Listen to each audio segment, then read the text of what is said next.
آئے اب سورہ فیل کا ترجمہ دیکھ لیتے ہیں۔ بسم اللہ الرحمن الرحیم۔ الم تر کیف فعل ربک باصحاب الفیل۔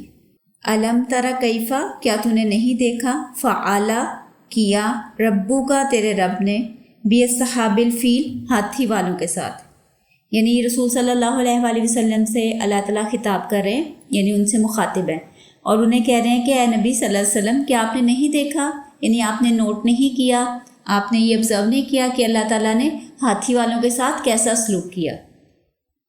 الم یجعل کیدہم فی تضلیل، کیا اس نے ان کی چال کو بیکار نہیں کر دیا، یعنی وہ جو پلان کر کے آئے تھے، جو وہ سازش بنا کے لائے تھے کہ خانہ کعبہ کو گرا دیں گے، تباہ کر دیں گے، تو ان کی اس چال کو، اس پلان کو اللہ تعالیٰ نے بیکار کر دیا، یعنی ان کی ساری پلاننگ پہ اللہ نے مٹی پھیر دی، ناکارہ کر دیا، اس کو یوز لیس بنا دیا۔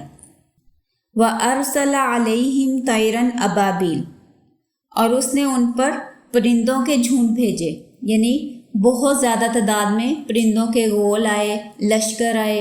یہ جو لفظ ابابیل ہے نا، اردو میں ایک پرندے کا نام بھی ابابیل ہوتا ہے، کچھ لوگ سمجھتے ہیں شاید وہ ابابیل والا پرندہ جو تھا نا وہ آیا، لیکن عربی میں جو ابابیل کا لفظ ہے نا، اس کا مطلب ہوتا ہے بہت بڑا گروپ، یعنی جھنڈ، پورا لشکر پرندوں کا۔ تو اس سے یہاں پہ یہ مراد ہے کہ اللہ نے ان پر پرندوں کے جھنڈ بھیجے۔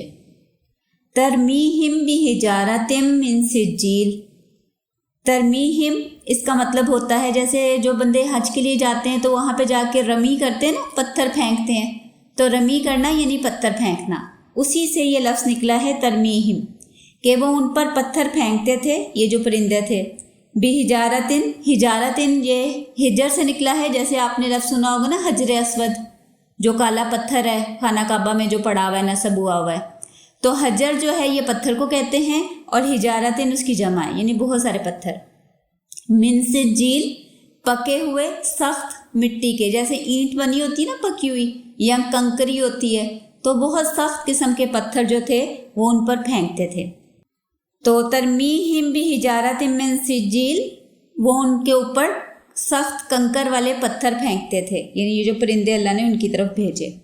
فجعلہم کعصف مأکول، تو اللہ نے انہیں کھائے ہوئے بھوسے کی طرح کر دیا۔ کعصف کا لفظ جو ہے یہ تنکے اور یہ جو پتلے سے ہوتے ہیں نا، جیسے جانوروں کو بھوسا ڈالتے ہیں، اور مأکول جو ہے کھایا ہوا، یعنی جیسے جانور بھوسا کھا کے چبا کے وہ گیلا سا گتاوا سا جو بنتا ہے، تو اس کو کہا جاتا ہے کعصف مأکول، ٹھیک ہے، کھائے ہوئے بھوسے کی طرح۔ تو ایک دفعہ میں پورا ترجمہ دوبارہ سے دہرا دیتی ہوں۔ اے نبی، کیا آپ نے نہیں دیکھا کہ آپ کے رب نے ہاتھی والوں کے ساتھ کیسا سلوک کیا، یعنی ان کا کیا حال ہوا؟ کیا اس نے ان کی چال کو بیکار نہیں کر دیا، اور اس نے ان پر پرندوں کے جھنڈ بھیجے جو ان لوگوں پر کنکر کے پتھر پھینکتے تھے، اور اللہ نے انہیں کھائے ہوئے بھوسے کی طرح کر دیا۔ تو یہ تھی ہمارے سورہ فیل کا ترجمہ۔ سبحانک اللہم و بحمدک، نشہد ان لا الہ الا انت، ونستغفرک ونتوب الیک۔